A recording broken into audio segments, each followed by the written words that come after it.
یہ بتائیں خان صاحب کے ساتھ آپ نے جیلوں میں ہی معاملات کو جا کے ڈسکس کرتے رہنا ہے؟ عمران خان کے باہر آنے کی ہر کوئی جگہ خبر نہیں باہر آئے گا انشاءاللہ. عید سے پہلے آئے گا. یہ جو کیسز ہیں جن میں یہ کل لگی ہوئے نا، عید سے پہلے آ جائیں گے.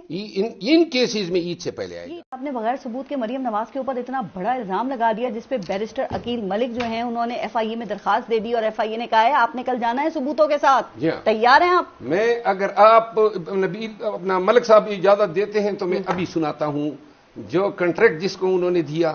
وہ کنٹریکٹر ابھی اگر آپ سننا چاہتے ہیں تو میں سنا دیتا ہوں. بتا دینا آپ. کنٹریکٹر کی ساؤنڈ ریکارڈنگ ہے جی. وہ اور جو کنٹریکٹ دے رہا ہے وہ انڈین. اچھا. وہ آگے سے پیسوں کی بات کرتا ہے. پھر یہ کنٹریکٹر جو ہے وہ بنو کا ہے، پٹھان ہے، خود یہاں سے 15 سال پہلے بھاگا ہوا ہے پاکستان سے. اس کنٹریکٹر نے $1,00,000 وصول کی جندال کے لوگوں سے. یہ کوئی ہم مذاق کر رہے ہیں؟ یہ آپ ثبوت لے کے کل ایف آئی اے میں جائیں گے؟ کل آپ کو بلایا ہوا ہے 18 تاریخ میں جاؤں گا اور میں یہ پوری قوم کے ساتھ شیئر کروں گا تاکہ یہ لوگ یہ مکروہ چہرے دیکھ لیں کہ سیاست میں یہ اب اس گراوٹ پہ آ گئے ہیں کہ کنٹریکٹ دے رہے ہیں لوگوں کے قتل کرنے کے. اور یہ سارے پارلیمنٹیرین اور M N As P T I کے یہ سب انہوں نے شواہد کو دیکھا، اور یہ شواہد میرے پاس بنو کے ایم این اے کے تھرو آئے. انہوں نے یہ شواہد مجھے دیے اور وہ بھی میرے ساتھ کل ایف آئی اے میں جا رہا ہے. اچھا. تاکہ ہم ایف آئی اے کو بتائیں. اس میں 4 ساؤنڈ کلپس ہیں، اور 4 ساؤنڈ کلپ سے جو نتیجہ ہوتا ہے مریم نواز کا نام لیا جاتا ہے اس میں کہ یہ جناب علی. اور پھر دوسری بات، جو شخص وہ کنٹریکٹ کلر ہیں ٹھیک، اور اسی نے شوٹر کو کام حوالے کیا ہے. یہ کہتے ہیں کریڈیبل ایویڈنس موجود ہے.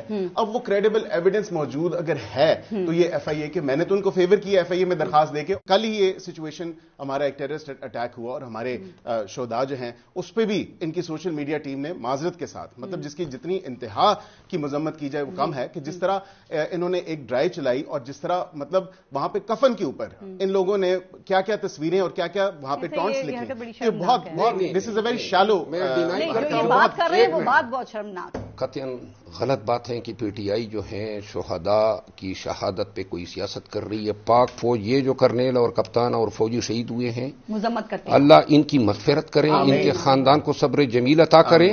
شدید مذمت کرتا ہوں جنہوں نے یہ کام کیے، اللہ ان کے خاندانوں کو تباہ کر دے. آمین.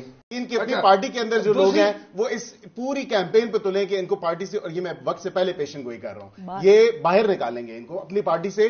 وجہ یہ ہے کہ یہ اچھے وکیل ہیں، قابل ہیں، لیکن ان کی اپنی پارٹی کے لوگ جو ہیں وہ ان کے بیانات جو ہیں وہ تھرلی مچا دیتے ہیں، پریشان کر دیتے ہیں. سمجھ لیں سر آپ نتائج کے بغیر ہی بولتے ہیں، آپ نہیں سوچتے کہ اس کا نتیجہ کیا ہوگا؟ نتائج کیا مطلب؟ میں کسی کا کہتا ہوں، میں تو اپنی خدمت کر کے اپنے محنت کے بل بوتے پہ، قربانیوں کے بل بوتے پہ میں یہاں پی ٹی آئی میں مقام حاصل کیے ہیں. کسی کی مجھ پہ کوئی شفقت نہیں ہے. خان کے ساتھ کڑا ہوں، اور جب تک میرا مرشد جو ہے وہ جیل سے باہر نہیں آتا ہے خان کو ساری چیزوں کا ادراک ہوگا. باقی میری پارٹی اگر مجھے نکالنا چاہے، اس دن بھی شوکاز آیا تھا، شیر افضل خان کو ایسی چیزوں کی پرواہ نہیں ہے. میں خود اپنے اندر ایک پارٹی ہوں، خان کے ساتھ ہوں.